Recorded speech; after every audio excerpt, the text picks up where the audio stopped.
when the child's feeling like overstimulated, a lot of times they'll naturally seek out some type of enclosed space. So they'll hide underneath a desk at school, or go to a corner of some sort, and giving them that space that they can retreat to when they are feeling overstimulated.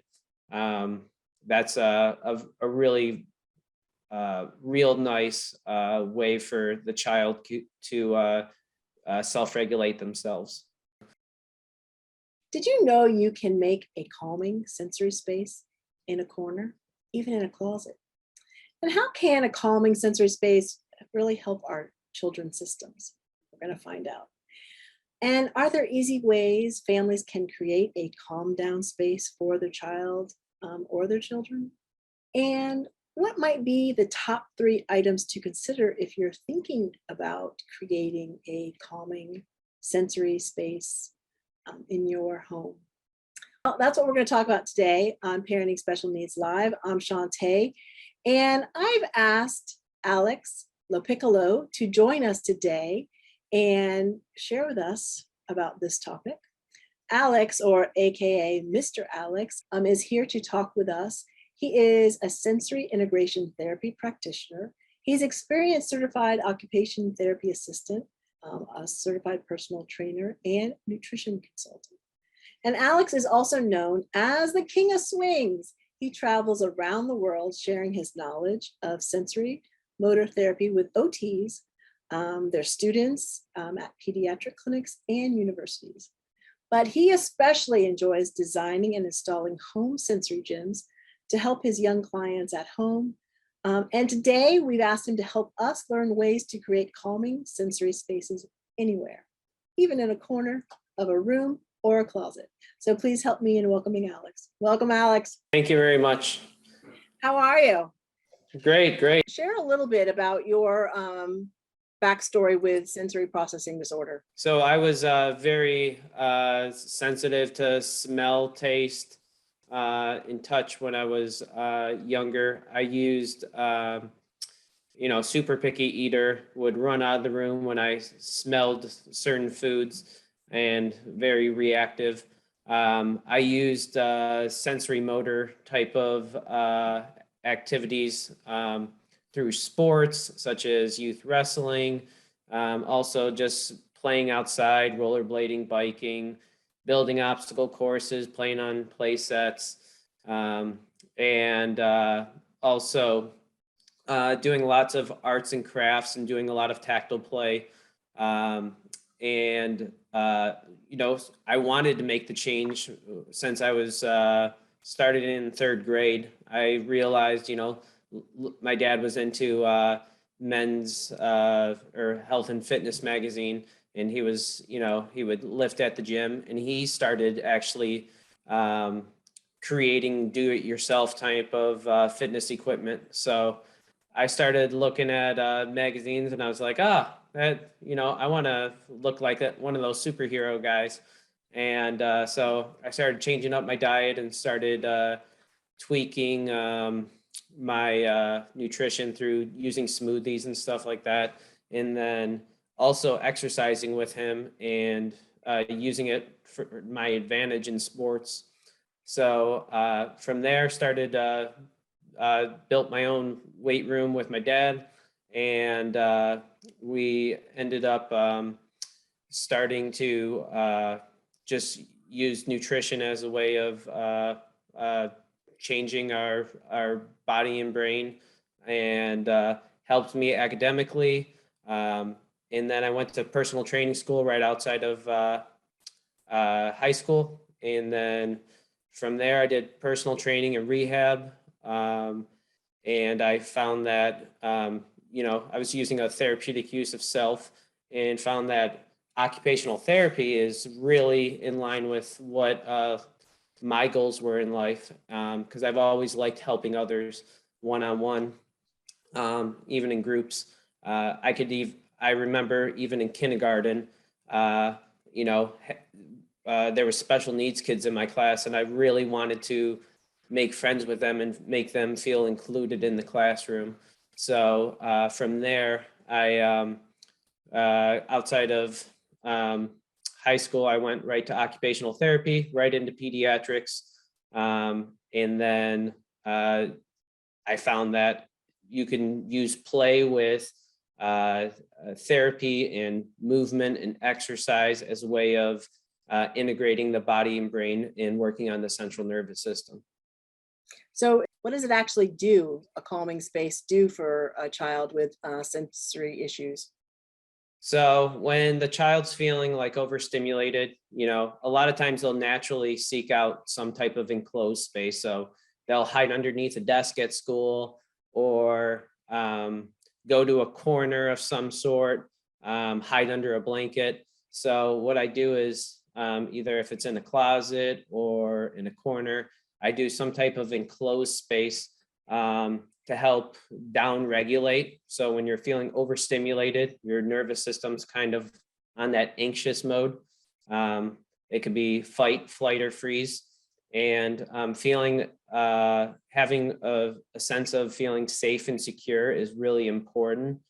And, giving them that space that they can retreat to when they are feeling overstimulated. That's a really real nice way for the child to self-regulate. Wow. All right. I think our audience would be really amazed to find out that you can create a space for your child anywhere, and even in a corner or in a corner of a room. So can you talk us through the top 3 items you would pick for someone who might be thinking about creating a calming sensory space in their home? Like, what do you look for first? A lot of kids don't even use their closets for their clothes. Usually they'll have a dresser. So what I typically do is, if I can clear out the closet and have it open, what I've done before is I would do some like D-ring anchor plates. So they're like heavy duty, used for construction. I would put those into the wood studs in the walls, making sure you have a contractor that can locate the studs efficiently. And then use some structural screws to screw them in. And then I'll use something called lycra, which is 4-way stretch spandex. And I'll tie them onto either rope or some metal O-rings, and then use some carabiner clips that you use for rock climbing, and then hook them up to the wall. So you always want some type of safety mat that's like 2 inches thick, and crash pads. If there's any type of corners, you'd want to make sure that you pad them too, with those baby safety kind of corner pads. Right. So So that's just one way. Yeah, no, that's just one way. So that just reminded me though, when you were saying that, so because you're considered the king of swing. So would that lycra that you're doing, would that create a swing? Like, what are we creating with that? What's the So that usually sits on the floor. I call it a lycra canoe. It can be hung up from 2 or 4 points.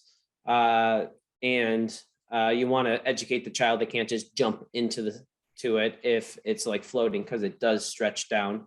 You can also use it for various type of suspended swings too. So it goes for like if you have any type of sensory swings, you can hang it up and it will hover above the ground. So the nice thing about lycra is that it gives you that safe, secure place through deep pressure stimulation. So it's kind of like a weighted blanket in space. So it helps calm and organize the nervous system, but it also, the difference between it than say a weighted blanket would be that it pulls you into the fetal position. And the fetal position is where it helps, it taps into your parasympathetic nervous system, which, we use to self-regulate. So when you're an infant, you pull into that fetal position when you're breastfeeding, or if you want to go to bed, you pull into that fetal position to calm your nervous system. And also with the lycra, you can do rhythmic swinging. So when you're dysregulated or overstimulated, your heart rate is usually up faster. And by doing rhythmic, smooth, fluid motion, it can help with that relaxation. And is that also why a lot of the kids, I think I know this, but I just want to make sure, like my daughter rocks. So is that like she's just trying to calm herself inside? Yeah, absolutely. I mean, rocking chairs work very well for having a place where kids can regulate. You can even just rock back and forth on the floor. For circle time for kids, there's something called a how to hug chair. And kids during circle time can get that deep pressure sensation while rocking back and forth, during circle time at school. Wow. So now so that would be if you were going to take a closet, right, and like put a swing in it, would there be any other things? I mean, do you check out, like, if, let's just say we were going through a home and a parent wanted to take like, an apartment or something and make like a corner there, what would you recommend? Like, what would be 3 items you would use there? So there is a really good system here. I can kind of twist my computer. You can see. By the way, those mats are on the floor. I'm doing Wow, a nice. workshop, but that is called a Brain Rich Kids system.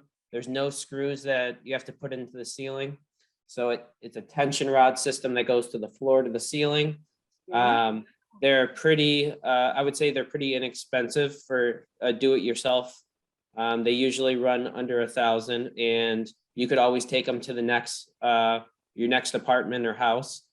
I hung up some gymnastic rings on there so I can do some fitness stuff if, it's really important that the parents take care of their nervous systems too.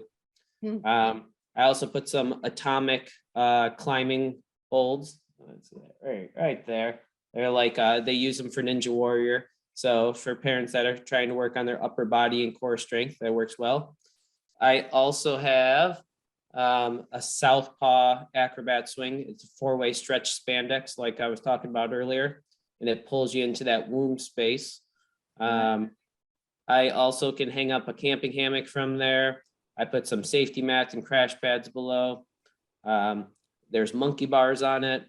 And there's all different types of systems you can use. You can climb on top of it and use it as a loft space. So that's just one of wait, many. I want to see it. That's too cool. So Yeah. That's pretty awesome. So that is so all right, that would cost, is that something, okay, because not everyone's going to be as, we're talking to parents, and I'm sure, like, even if I'll just go for myself, for my example, my husband is not the handiest and neither am I. So how would it be something easy that someone could put together, or It's as easy as IKEA. Oh, it is? Okay, well, that's good. Wow. And I'm not that IKEA friendly. So if I can do that, I mean, really, it's sturdy enough that you can lift weight. I mean, you can lift yourself up on that. He's going to give us a demonstration. So you can use it for fitness. You can use it for sensory stimulation. My kids like to read books in here. So this is purchased separately through southpaw.com. These are purchased separately through Atomic Climbing Holds. The gymnastic rings I got from Amazon. And then I always make sure to get a gym mat under anything suspended. Just protection. Wow. Wow, I can't believe that fits in a corner. Wow, that'd be nice. Now, some other options would be, like I said, a rocking chair. I like to get a crash pad. At Costco right now, they have like a gray crash pad that's really nice and soft for $100. When you say crash pad, is that like what is a crash? Like a beanbag chair? Yeah, okay, it's a beanbag chair is circular. A crash pad's more square, rectangular. Okay, no. They're made to like jump into. You can also just lounge in it. You can lay under it for deep, sustained tactile pressure. A lot of times what I'm seeing now is that children are really, and also adults too, are light touch sensitive. So they have some tactile sensitivity. And when you're tactile sensitive, you become very reactive emotionally throughout the day. and you know, having some deep sustained pressure, such as a weighted blanket you could use, lycra, a crash pad to go under, something that gives you weight to help relax your nervous system. So there's a book called The Weighted Blanket Book, and it talks about how a weighted blanket has been proven to help decrease anxiety and help improve relaxation for sleep, especially in the autism, dementia, and Alzheimer's population. Wow, no, yeah, I've heard of that. All right, so I have a question on the lycra. Now, is that something that, like, is there a special place to order that from, or can you just order that anywhere? I mean, can I get it from Joanne You can Fabrics? you can get it from Joanne Fabrics for like do it yourself. You can also get it through southpaw.com. You can also Okay, get it through Amazon. If you type in like lycra sensory swing, there's plenty of companies out there that sell them. okay.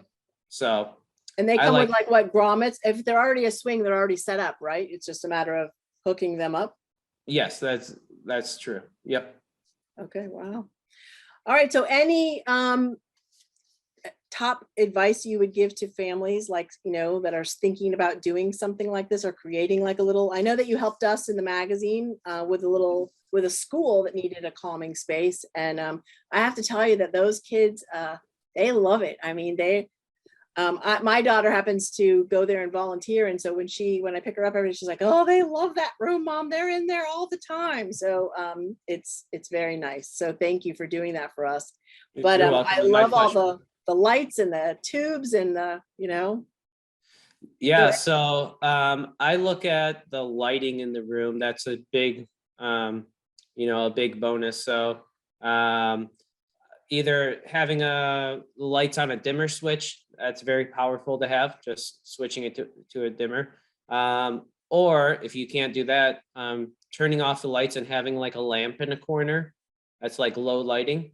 I actually just went to Home Depot the other day, and there's like an orange light bulb, and I put that in my hallway just down the hallway.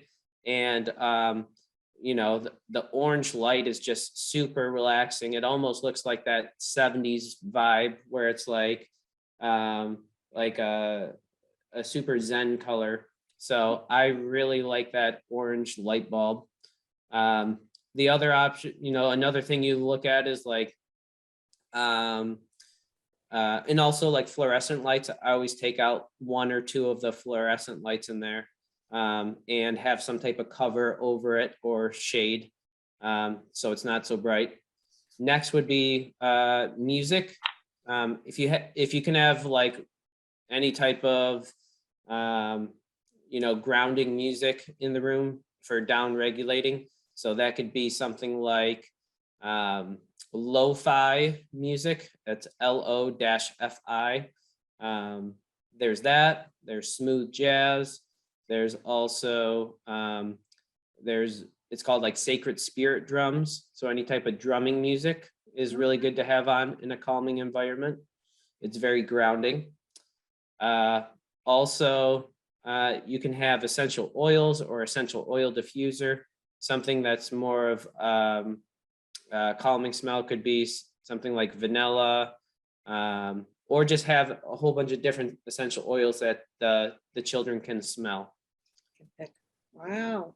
And I always have gum as an option for kids to chew on in that environment, because the TMJ joint right here, by chewing a dense gum or, you know, doing 2 to 3 pieces of, you know, some orbit gum, that can help as a self-regulator too. Huh. And it calms you? It just kind of. Well, your TMJ joint is one of the strongest proprioceptors, which is like a muscle joint type of stimulator that by doing rhythmic chewing, it helps organize the brain and body. That's why they've been recommending kids chew gum while doing schoolwork or academics. We've been chewing gum as adults during paperwork as a way of staying focused too. Wow, that's great idea. Wow, I didn't know that. And it's funny because I just started recently buying Orbit and I love it, but I take two pieces and it's just, I don't know, I didn't realize, but maybe that is because it's calming me, but that's funny. Well, I think anything else you would like to share with our audience? I would like to have you maybe come back at another time if you don't mind, and like maybe show us, or maybe you not now, but maybe you can show us like how to do a little tutorial on how to put together a swing for families. Absolutely. Yeah, I would love to do that. Because I think that would be interesting. I would love to know that. I like that gym that you showed us. I would love to have that in my back patio, you know, like just a little fun thing. So yeah, just a couple plugs. You can check me out, sensorydigest.com.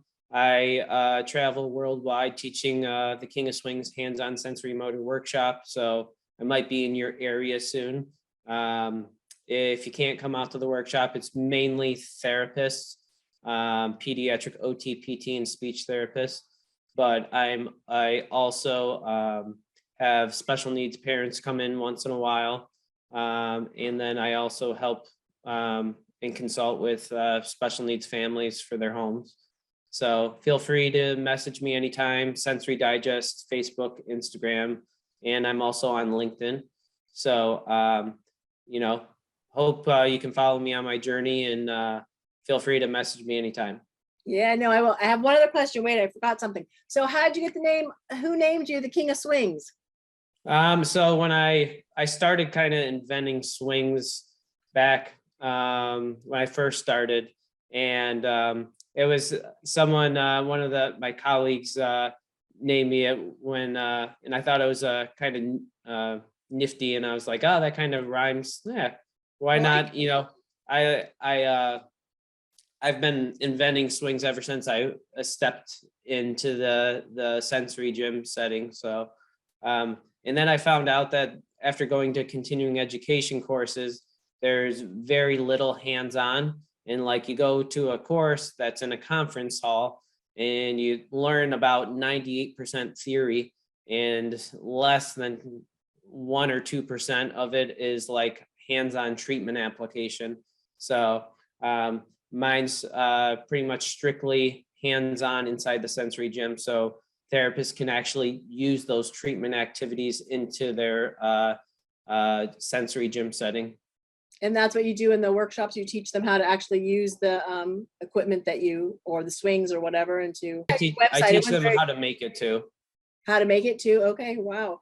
And, you know, I was thinking too, just like the school that you helped out from the magazine, Open Seas Learning Academy, you know, there's a lot of little schools popping up that have a lot of, you know, children with special needs that kind of could benefit from these things. So I think it would be good to check you out and, you know, see what's available. And I can't thank you enough for helping us with the magazine and sharing your knowledge and sharing today with us. So, and I look forward to having you back again to teach us about how to create our own little swings, because I think I want one. Thanks, Shantae. I really appreciate it. And thank you everyone for tuning in and reading the article. You know, this is my passion, and anything I can do to help out the special needs future and the families out there. Thank you for being with us today. And in case no one has told you today, you are doing a great job. Be good to you. I'll talk to you soon.